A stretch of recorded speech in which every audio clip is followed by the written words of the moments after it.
How to have enough money for retirement. Parents always care for their children. Particularly education is the most important. Education secures the future of a child. Who can deny that? But have you saved enough for your kids at the first place? Did you know that college financial aid system can punish you for having money savings outside of retirement accounts and even more for investments being made that bears the name of your child? It is a complete paradox.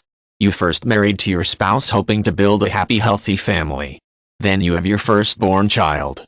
Few years down the road you may or may not be struggling to make ends meet. You realize that you still have to save for your kids' education and future. What about purchasing a car for going to school or university?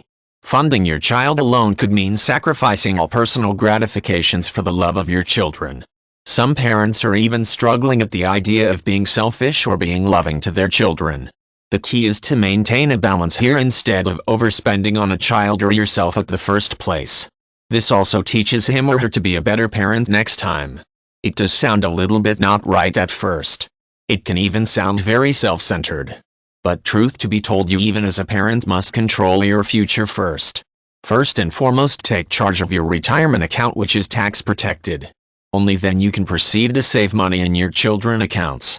What if you had given it all for your children first and you yourself second? Well, this is not a smart move. In the end, you might have to depend on your children in future.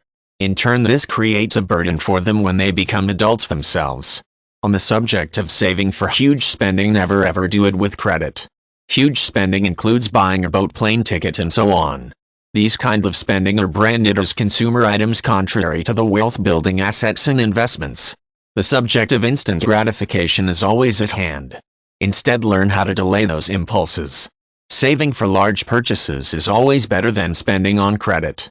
Spending on credit will make a person spend first and pay later. In the end, you should know that debts caused by credit spending will slow you down from achieving financial freedom. Just to illustrate, a figure of 20% of interest rate is enough to let you know how high it is.